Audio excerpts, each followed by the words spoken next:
ಪ್ರಥಮ PUC ವಿದ್ಯಾರ್ಥಿಗಳಾದ ನಿಮಗೆ 2020ನೇ ಸಾಲಿನ ಆನ್ಲೈನ್ ತರಗತಿಗಳಿಗೆ ಸ್ವಾಗತಿಸುತ್ತಿದ್ದೇನೆ. ವಿದ್ಯಾರ್ಥಿಗಳೇ, ನನ್ನ ಹೆಸರು ಗಂಗಾಧರಯ್ಯ RB, ಸರ್ಕಾರಿ ಪದವಿ ಪೂರ್ವ ಕಾಲೇಜು, BH ರಸ್ತೆ, ತುಮಕೂರು. ಇಲ್ಲಿ ಇತಿಹಾಸ ಉಪನ್ಯಾಸಕನಾಗಿ ಕರ್ತವ್ಯ ನಿರ್ವಹಿಸುತ್ತಿದ್ದೇನೆ. ವಿದ್ಯಾರ್ಥಿಗಳೇ, ಈ ದಿನ ನಾನು ಮಾಡ್ತಾ ಇರತಕ್ಕಂಥ ಆನ್ಲೈನ್ ತರಗತಿಯ ಪಾಠಬೋಧನೆ ಮುಖ್ಯವಾಗಿ ಪ್ರಥಮ ಜಾಗತಿಕ ಯುದ್ಧ, ವಿಶ್ವಯುದ್ಧ, ಪ್ರಪಂಚದ 1ನೇ ಮಹಾಯುದ್ಧ, ಫಸ್ಟ್ ವರ್ಲ್ಡ್ ವಾರ್ ಎಂದೇ ಕರೆಯಲ್ಪಟ್ಟಿರುವ ಈ ಯುದ್ಧದ ಬಗ್ಗೆ ಇಂದು ಅಧ್ಯಯನ ಮಾಡೋಣ. ವಿದ್ಯಾರ್ಥಿಗಳೇ, ಈಗಾಗಲೇ ಪ್ರೌಢಶಾಲೆಯಲ್ಲಿ ನೀವು ಪ್ರಥಮ ಜಾಗತಿಕ ಯುದ್ಧ ಮತ್ತು 2ನೇ ಜಾಗತಿಕ ಯುದ್ಧಗಳ ಬಗ್ಗೆ ಅಧ್ಯಯನ ಮಾಡಿರ್ತೀರ. PUCಯಲ್ಲಿ ಅದಕ್ಕಿಂತಲೂ ಹೆಚ್ಚಿನ ಜ್ಞಾನಾರ್ಜನೆಯನ್ನು ಪಡೆಯುವ ಉದ್ದೇಶದಿಂದ ಈ ಪಾಠವನ್ನು ಇಡಲಾಗಿದೆ. ಇದಕ್ಕೆ ಸಂಬಂಧಪಟ್ಟಂತೆ ಇರುವ ವಿಚಾರಗಳನ್ನು ಇಂದು ನೋಡೋಣ. ವಿದ್ಯಾರ್ಥಿಗಳೇ, ಪ್ರಪಂಚದಲ್ಲಿ ಹಲವಾರು ಯುದ್ಧಗಳು ನಡೆದಿವೆ. ಆದರೆ ಮಹಾಯುದ್ಧಗಳು ನಡೆದಿರ್ತಕ್ಕಂಥದ್ದು ಎರಡು ರಾಷ್ಟ್ರಗಳ ನಡುವೆ ನಡೆದಿರ್ತಕ್ಕಂಥ ಯುದ್ಧಗಳನ್ನು ನಾವು ಯುದ್ಧಗಳು ಅಂತ ಕರೆದರೆ ಸಾಮಾನ್ಯವಾಗಿ ಹಲವಾರು ರಾಷ್ಟ್ರಗಳು, ಜಗತ್ತಿನ ಹಲವು ರಾಷ್ಟ್ರಗಳು ಒಂದೆಡೆ ನೇರವಾಗಿ, ಪ್ರತ್ಯಕ್ಷವಾಗಿ, ಪರೋಕ್ಷವಾಗಿ ಭಾಗವಹಿಸಿ ಮಾಡಿರ್ತಕ್ಕಂಥ ಯುದ್ಧ ಪ್ರಥಮ ಜಾಗತಿಕ ಯುದ್ಧ. ಹಾಗಾಗಿ ಇದನ್ನು ನಾವು ವಿಶ್ವಯುದ್ಧವೆಂತಲೂ ಜಾಗತಿಕ ಯುದ್ಧವೆಂತಲೂ ಕರೆಯುತ್ತೇವೆ. ಈ ಯುದ್ಧ 2 ರಾಷ್ಟ್ರಗಳ ಯುದ್ಧವಾಗಿರದೆ 2 ಬಣಗಳ ನಡುವಿನ ಯುದ್ಧವಾಗಿತ್ತು. ಯುರೋಪ್ 2 ಬಣಗಳಾಗಿ ಹಂಚಿ ಹೋಗಿತ್ತು. ಹಾಗಾಗಿ 2 ಬಣಗಳ ನಡುವಿನ ಯುದ್ಧವಾಗಿತ್ತು. ಯುದ್ಧದ ವ್ಯಾಪ್ತಿಯನ್ನು ತೆಗೆದುಕೊಂಡ್ರೆ ಪ್ರತ್ಯಕ್ಷವಾಗಿ, ಪರೋಕ್ಷವಾಗಿ 30ಕ್ಕಿಂತ ಹೆಚ್ಚು ರಾಷ್ಟ್ರಗಳು ಭಾಗವಹಿಸಿದರೂ ಕೂಡ ಇದರ ಪರಿಣಾಮ ಪ್ರತ್ಯಕ್ಷವಾಗಿ ಮತ್ತು ಪರೋಕ್ಷವಾಗಿ ಇಡೀ ವಿಶ್ವದ ಮೇಲೆ ಬೀರಿತು. ಸಾವು ನೋವು, ನಷ್ಟ, ಅನಾಹುತ, ಅಪಾರವಾದಂಥ ಹಾನಿಯನ್ನು ಇದು ಉಂಟು ಮಾಡಿತು. ಹಾಗೆಯೇ ಜಗತ್ತಿನಲ್ಲಿ ಅಶಾಂತಿಯನ್ನು ಹೆಚ್ಚಿಸಿ ಮುಂದೆ ಭಾರಿ ಅನಾಹುತಕ್ಕೆ ಈ ಯುದ್ಧ ಕಾರಣ ಆಯಿತು. 20ನೇ ಶತಮಾನದ ಸುಸಂಘಟಿತ ಮತ್ತು ಶಸ್ತ್ರಸಜ್ಜಿತ ರಾಷ್ಟ್ರಗಳ ನಡುವಿನ ಯುದ್ಧ ಇದಾಗಿತ್ತು. ಶಾಂತಿಯುತವಾಗಿ ವಿವಾದವನ್ನು ಬಗೆಹರಿಸಿಕೊಳ್ಳುವ ಕಲೆಯನ್ನು ಎಲ್ಲ ಮರೆತು ಯುದ್ಧಕ್ಕೆ ನಾಂದಿಯನ್ನು ಹಾಡ್ತಕ್ಕಂಥ ಸನ್ನಿವೇಶ ಇಲ್ಲಿ ಉಂಟಾಯಿತು. ಇದು ಯುದ್ಧ, ಮಹಾಯುದ್ಧ. ಇದನ್ನು ಯಾತಕ್ಕಾಗಿ ನಾವು ಮಹಾಯುದ್ಧ ಎಂಬುದಾಗಿ ಕರೀಬೇಕು ಅಂತಕ್ಕಂಥ ವಿಚಾರಕ್ಕೆ ಸಂಬಂಧಪಟ್ಟಂಥ ಅಂಶಗಳಾಗಿವೆ. ನಂತರ ನಾವು ಮೊದಲನೇ ಮಹಾಯುದ್ಧದ ಹಿನ್ನೆಲೆ ವಿಚಾರಕ್ಕೆ ಹೋದರೆ ಇಲ್ಲಿ ಹಲವಾರು ವರ್ಷಗಳ ಹಿನ್ನೆಲೆಯನ್ನು ನಾವಿಲ್ಲಿ ನೋಡಬೇಕಾಗತ್ತೆ. ಒಂದನೇದಾಗಿ ಭೌಗೋಳಿಕ ಸಂಶೋಧನೆ ನಿಮಗೆಲ್ಲರಿಗೂ ಕೂಡ ಗೊತ್ತಿರತಕ್ಕಂಥದ್ದೇ. ಭೌಗೋಳಿಕ ಸಂಶೋಧನೆ ವಸಾಹತುಗಳನ್ನು ಕಟ್ತಕ್ಕಂಥ ಕೆಲಸವನ್ನು ಮಾಡಿಸಿತು. ಹಾಗೆಯೇ ಆ ವಸಾಹತುಗಳಲ್ಲಿ ಸಂಪತ್ತನ್ನು ಪಡೀತಕ್ಕಂಥದ್ದನ್ನು ಮಾಡಿತು. ಪ್ರತಿಷ್ಠೆಗೆ ಈ ಭೌಗೋಳಿಕ ಸಂಶೋಧನೆ ಅಂತಕ್ಕಂಥದ್ದು ಪರಿಣಾಮಕಾರಿಯಾಗಿ ಇತ್ತು ಅನ್ನೋದನ್ನು ನಾವು ನೋಡ್ತೀವಿ. ಎರಡನೇದಾಗಿ ಪುನರುಜ್ಜೀವನ, ಆಧುನಿಕ ಚಿಂತನೆಯನ್ನು ಕೊಡ್ತು, ವಿಜ್ಞಾನವನ್ನು ಬಳಸಿತು. ಮೂರನೇದಾಗಿ ಮತ ಸುಧಾರಣೆ, ಧರ್ಮದ ಹಿಡಿತ ದುರ್ಬಲವಾಯಿತು. ರಾಜ್ಯದ ಮೇಲೆ ಧರ್ಮದ ಹಿಡಿತ ದುರ್ಬಲವಾಯಿತು. ಇಲ್ಲಿ ರಾಜನೇ ಪ್ರಾಬಲ್ಯವನ್ನು ಪಡಿತಾ ಹೋದ. ನಾಲ್ಕನೇದಾಗಿ ರಾಷ್ಟ್ರೀಯ ತತ್ವ ಮತ್ತು ಪ್ರಜಾಪ್ರಭುತ್ವ ಸಿದ್ಧಾಂತಗಳು ಬೆಳೆದವು. ಅಮೇರಿಕದ ಕ್ರಾಂತಿ ಅಲ್ಲಿ ಪ್ರಜಾಪ್ರಭುತ್ವವನ್ನು ಬೆಳೆಸಿತು. ಫ್ರಾನ್ಸ್ ಕ್ರಾಂತಿ ಗಣರಾಜ್ಯವನ್ನು ಬೆಳೆಸಿತು. ಅಲ್ಲಿ ನೆಪೋಲಿಯನ್ ರಾಷ್ಟ್ರೀಯತೆಯನ್ನು ಬೆಳೆಸಿದ. ಹಾಗೆಯೇ ಇಟಲಿ ಮತ್ತು ಜರ್ಮನಿ ಏಕೀಕರಣಗಳು, ಇವುಗಳು ಕೂಡ ಮಹಾಯುದ್ಧದ ಪೂರ್ವದ ಹಿನ್ನೆಲೆಯನ್ನು ಒಳಗೊಂಡಿರ್ತಕ್ಕಂಥ ವಿಚಾರಗಳು. ಹಾಗೆಯೇ ಬಹಳ ಮುಖ್ಯವಾದದ್ದು ಮಹಾಯುದ್ಧದ ಹಿನ್ನೆಲೆ ವಿಚಾರಕ್ಕೆ ಬಂದರೆ ಕೈಗಾರಿಕಾ ಕ್ರಾಂತಿ, ಯಂತ್ರಗಳ ಆವಿಷ್ಕಾರ, ಕಾರ್ಖಾನೆಗೆ ಬೇಕಾಗಿದ್ದಂಥ ಕಚ್ಚಾ ವಸ್ತುಗಳಿಗೆ ಯುರೋಪ್ನಲ್ಲಿ ಪೈಪೋಟಿ ಉಂಟಾಗುತ್ತೆ. ಈ 5 ಅಂಶಗಳು ಮೊದಲನೇ ಮಹಾಯುದ್ಧದ ಪೂರ್ವ ಹಿನ್ನೆಲೆಯಲ್ಲಿ ಬರ್ತಕ್ಕಂಥ ವಿಚಾರಗಳು. ಈ ಅಂಶಗಳು ಯುದ್ಧಕ್ಕೆ ಪ್ರಭಾವವನ್ನು ಬೀರಿರೋದನ್ನು ನಾವಿಲ್ಲಿ ಗಮನಿಸಬೇಕಾಗತ್ತೆ. ವಿದ್ಯಾರ್ಥಿಗಳೇ, ನಂತರ ನಾವು ಯುದ್ಧದ ಬಹುಮುಖ್ಯ ಭಾಗವಾಗಿರ್ತಕ್ಕಂಥ ಕಾರಣಗಳಿಗೆ ಬರೋಣ. ಕಾರಣಗಳನ್ನು ನಾವು ನೋಡ್ತಾ ಹೋದರೆ ಯುದ್ಧಕ್ಕೆ ಪ್ರತ್ಯಕ್ಷವಾಗಿ ಪರೋಕ್ಷವಾಗಿ ಹಲವಾರು ಕಾರಣಗಳಿವೆ. ತಕ್ಷಣದ ಕಾರಣವಾಗಿ ನಾವು 1914ರ ಜೂನ್ 28ರಂದು ಫರ್ಡಿನಾಂಡ್ ಆರ್ಚ್ ಡ್ಯೂಕ್ನನ್ನು ಹತ್ಯೆ ಮಾಡಿದಂತಹ ವಿಚಾರ ತಕ್ಷಣದ ಕಾರಣವಾಗಿ ಇಲ್ಲಿ ಕಂಡುಬರುತ್ತೆ. ಆ ತಕ್ಷಣದ ಕಾರಣವಲ್ಲದೆ ಸುದೀರ್ಘವಾದ 10 ವರ್ಷಗಳಿಂದ ಯುರೋಪಿನಲ್ಲಿ ಬೇರು ಬಿಟ್ಟಿದ್ದಂತಹ ಹಲವಾರು ಸಮಸ್ಯೆಗಳು, ಸಂಘಟನೆಗಳು, ರಾಜಕೀಯ ವಿಚಾರಗಳು ಇವೆಲ್ಲವೂ ಕೂಡ ಯುದ್ಧಕ್ಕೆ ಕಾರಣವಾಗಿರೋದನ್ನು ನಾವು ಪರಿಶೀಲಿಸ್ತಾ ಹೋಗಬೇಕಾಗತ್ತೆ. ಒಂದನೇದಾಗಿ ವಿದ್ಯಾರ್ಥಿಗಳೇ, ನಾವು ಕಾರಣಗಳನ್ನು ನೋಡ್ತಾ ಹೋದರೆ ಉಗ್ರ ರಾಷ್ಟ್ರೀಯತೆ ಅಥವಾ ಅಂಧ ರಾಷ್ಟ್ರೀಯತೆ ಅಥವಾ ಸ್ಪರ್ಧಾತ್ಮಕ ದೇಶಭಕ್ತಿ, ಉಗ್ರ ರಾಷ್ಟ್ರೀಯತೆ ಯುಗವೆಂದೇ ಈ ಅವಧಿಯನ್ನು ಕರೆಯುತ್ತಾರೆ. ಪ್ರಥಮ ಜಾಗತಿಕ ಯುದ್ಧದ ಹಿಂದಿನ ಹಲವಾರು ವರ್ಷಗಳನ್ನು ನಾವು ಉಗ್ರ ರಾಷ್ಟ್ರೀಯತೆಯ ಯುಗ ಅಥವಾ ಅಂಧರಾಷ್ಟ್ರೀಯತೆ ಯುಗವೆಂದೇ ಕರೆಯುತ್ತೇವೆ. ರಾಷ್ಟ್ರೀಯತೆ ಖಂಡಿತ ಬೇಕು. ರಾಷ್ಟ್ರೀಯತೆ ಫ್ರಾನ್ಸ್ ಕ್ರಾಂತಿಗೆ ಸಂಬಂಧಪಟ್ಟಂತೆ, ಅಮೆರಿಕ ಕ್ರಾಂತಿಗೆ ಸಂಬಂಧಪಟ್ಟಂತೆ, ಇಟಲಿ ಮತ್ತು ಜರ್ಮನಿಗಳ ಏಕೀಕರಣಕ್ಕೆ ಸಂಬಂಧಪಟ್ಟಂತೆ ಒಗ್ಗೂಡಿಸುವಲ್ಲಿ, ಕ್ರಾಂತಿಯನ್ನು ಯಶಸ್ವಿಗೊಳಿಸುವಲ್ಲಿ ರಾಷ್ಟ್ರೀಯತೆ ಸಹಕಾರಿಯಾಗಿ ಕೆಲಸ ಮಾಡಿದೆ. ಆದರೆ ಅದೇ ರಾಷ್ಟ್ರೀಯತೆ ಮಿತಿಮೀರಿದರೆ ಅಥವಾ ಅದು ಅಂಧವಾದರೆ ಅಥವಾ ಉಗ್ರ ರಾಷ್ಟ್ರೀಯತೆ ಆದರೆ ಅದರಿಂದ ಆಗ್ತಕ್ಕಂತಹ ಪರಿಣಾಮ ಇಂತಹ ಯುದ್ಧಕ್ಕೆ ಕಾರಣವಾಗುತ್ತೆ. ನನ್ನ ರಾಷ್ಟ್ರ, ನನ್ನ ದೇಶ, ನನ್ನ ಗಡಿ ಅಂತಕ್ಕಂಥದ್ದು ರಾಷ್ಟ್ರೀಯತೆ ಆದರೆ ಗಡಿಯನ್ನು ಕೂಡ ದಾಟಿ ಆಕ್ರಮಣ ಮಾಡ್ಕೊಳ್ತಕ್ಕಂಥದ್ದು, ಅದನ್ನು ಕಬಳಿಸ್ತಕ್ಕಂಥದ್ದು ಉಗ್ರ ರಾಷ್ಟ್ರೀಯತೆ ಆಗುತ್ತೆ. ಇಂತಹ ವಿಚಾರಕ್ಕೆ ಸಂಬಂಧಪಟ್ಟಂತೆ ನಾವು ಒಂದೆರಡು ಹೇಳಿಕೆಗಳನ್ನು ನೋಡಬೇಕಾಗತ್ತೆ. ಉಗ್ರ ರಾಷ್ಟ್ರೀಯತೆಗೆ ಸಂಬಂಧಪಟ್ಟಂತೆ ಸರಿ ಇದ್ದರೂ ತಪ್ಪಿದ್ದರೂ ನನ್ನ ದೇಶವೇ ಶ್ರೇಷ್ಠ ಅಂತಕ್ಕಂಥ ಒಂದು ಹೇಳಿಕೆ, ಉಗ್ರ ರಾಷ್ಟ್ರೀಯತೆಯನ್ನು, ಆ ಕಾಲದ ಉಗ್ರ ರಾಷ್ಟ್ರೀಯತೆಯನ್ನು ತಿಳಿದುಕೊಳ್ಳುವ ವಿಚಾರಕ್ಕೆ ಸಂಬಂಧಪಟ್ಟಂತೆ ಕೆಲವೊಂದು ನಾವು ಸ್ಟೇಟ್ಮೆಂಟ್ಸನ್ನು ನೋಡ್ತಾ ಹೋಗಬೇಕಾಗುತ್ತೆ. ಸರಿ ಇದ್ದರೂ ತಪ್ಪಿದ್ದರೂ ನನ್ನ ದೇಶವೇ ಶ್ರೇಷ್ಠ ಅಂತಕ್ಕಂಥದ್ದು. ಎರಡನೇದಾಗಿ ನನ್ನದು, ನಿನ್ನದೂ ನನ್ನದು, ನನ್ನ ಗಡಿ ನನ್ನ ರಾಷ್ಟ್ರಕ್ಕೆ ಸಂಬಂಧಪಟ್ಟಿದ್ದು, ನಿನ್ನ ಗಡಿಗಳನ್ನು ಕೂಡ ಆಕ್ರಮಿಸ್ತಕ್ಕಂತಹ ಹಕ್ಕು ನನಗಿದೆ ಅಂತಕ್ಕಂಥದ್ದು ಉಗ್ರ ರಾಷ್ಟ್ರೀಯತೆಗೆ ಪ್ರಚೋದನೆಯನ್ನು ಕಲ್ಪಿಸಿತು. ಇದಲ್ಲದೆ ಬಹಳ ಮುಖ್ಯವಾಗಿ ನಾವು ನೋಡ್ತಕ್ಕಂಥದ್ದು ಈ ಉಗ್ರ ರಾಷ್ಟ್ರೀಯತೆಗೆ ಮತ್ತೊಂದು ಹೆಸರು ಎರಡನೇ ಕೈಸರ್ ವಿಲಿಯಂ. 1888ರಿಂದ 1918ರ ಅವಧಿಯವರೆಗೂ ಇದ್ದಂತಹ ಜರ್ಮನಿಯ ಎರಡನೇ ಕೈಸರ್ ವಿಲಿಯಂ ಉಗ್ರ ರಾಷ್ಟ್ರೀಯತೆಗೆ ಹೇಳಿ ಮಾಡಿಸಿದಂಥ ವ್ಯಕ್ತಿಯಾಗಿದ್ದ. ಇವನ ಹೇಳಿಕೆಗಳು, ಇವನ ನಡವಳಿಕೆಗಳು ನಿಜವಾಗೂ ಕೂಡ ಜರ್ಮನಿಯ ಉಗ್ರ ರಾಷ್ಟ್ರೀಯತೆಯನ್ನು ನಮಗೆ ತಿಳಿಸುತ್ತೆ. ವಿಶ್ವಶಕ್ತಿ ಅಥವಾ ಪತನ ಅಂತಕ್ಕಂಥ ಇವನ ಹೇಳಿಕೆ, ಹಾಗೆಯೇ ಜರ್ಮನ್ ಜನಾಂಗವೇ ಶ್ರೇಷ್ಠ ಅಂತಕ್ಕಂಥ ಇವನ ಹೇಳಿಕೆ, ಬಲಶಾಲಿಯೇ ಶ್ರೇಷ್ಠ ಅಂತಕ್ಕಂಥ ಇವನ ಮಾತು, ನಾನು ಇಲ್ಲವೇ ನೀವು ಅಂತಕ್ಕಂತಹ ನುಡಿ, ಇವೆಲ್ಲವೂ ಕೂಡ ಆ ಸನ್ನಿವೇಶಕ್ಕೆ ಜರ್ಮನಿಯ ಉಗ್ರ ರಾಷ್ಟ್ರೀಯತೆಯನ್ನು ಪ್ರತಿಬಿಂಬಿಸುತ್ತವೆ. ಇದಲ್ಲದೆ ಆತ ಹೇಳ್ತಾನೆ, ವಿಸ್ತರಿಸು ಇಲ್ಲವೇ ವಿನಾಶವಾಗು, ವಿಸ್ತರಿಸು ಇಲ್ಲವೇ ವಿನಾಶವಾಗು, ತಾನೇ ಪ್ರಾಬಲ್ಯ, ಉಳಿದವರು ನಿರ್ನಾಮ ಅಂತಕ್ಕಂಥ ಮಾತುಗಳು ಎರಡನೇ ಕೈಸರ್ ವಿಲಿಯಂನ ಅತಿರಾಷ್ಟ್ರೀಯತೆ, ಉಗ್ರ ರಾಷ್ಟ್ರೀಯತೆಯನ್ನು ನಮಗೆ ತಿಳಿಸ್ತವೆ. ಬಿಸ್ಮಾರ್ಕ್ ಕಟ್ಟಿದಂತಹ ಆ ಏಕೀಕರಣದ ಲಾಭವನ್ನು ಪಡೆದುಕೊಂಡಂಥ ಈತ ಜರ್ಮನಿಯಲ್ಲಿ ಬಲಿಷ್ಠನಾಗಿ ಉಗ್ರ ರಾಷ್ಟ್ರೀಯತೆಯನ್ನು ಬೆಳೆಸ್ತಾ ಹೋಗ್ತಾನೆ. ಇದು ಒಂದನೇ ಕಾರಣವಾಗಿ ನಮಗೆ ಕಂಡುಬರುತ್ತೆ. ನಾವು ನಂತರ ಎರಡನೇ ಬಹುಮುಖ್ಯವಾದಂಥ ಕಾರಣಕ್ಕೆ ಹೋಗೋಣ. ಎರಡನೇ ಬಹುಮುಖ್ಯವಾದಂಥ ಕಾರಣ ಸೇನಾ ಮೈತ್ರಿಕೂಟಗಳು. ಸೇನಾ ಮೈತ್ರಿಕೂಟಗಳು ಆಧುನಿಕ ಯುಗದ ಶಾಪ ಎಂದು ಕರೆಯಲಾಗಿದೆ. ಮೈತ್ರಿ ಬೇಕು, ಪರಸ್ಪರ ಅಭಿವೃದ್ಧಿಗೆ, ಬೆಳವಣಿಗೆಗೆ, ಸಂಶೋಧನೆಗಳಿಗೆ ಮೈತ್ರಿ ಬೇಕು. ಆದರೆ ಪ್ರಥಮ ಜಾಗತಿಕ ಯುದ್ಧದ ಹಿಂದಿನ ಮೈತ್ರಿಗಳು ಹೇಗಿದ್ವು ಅಂತಂದರೆ ಅವು ವರವಾಗಿರದೆ ಶಾಪಗಳಾಗಿದ್ವು. ಬಿಸ್ಮಾರ್ಕ್ ಜರ್ಮನಿ ಏಕೀಕರಣಕ್ಕಾಗಿ ಹಲವು ರಾಷ್ಟ್ರಗಳೊಂದಿಗೆ ಸೇನಾ ಒಪ್ಪಂದಗಳನ್ನು ಮಾಡಿಕೊಂಡಿದ್ದ. ಆ ಸೇನಾ ಒಪ್ಪಂದಗಳಿಂದ ಬಹಳ ಬುದ್ಧಿವಂತಿಕೆಯಿಂದ ಜರ್ಮನಿಯ ಏಕೀಕರಣವನ್ನು ಮಾಡಿದ್ದ.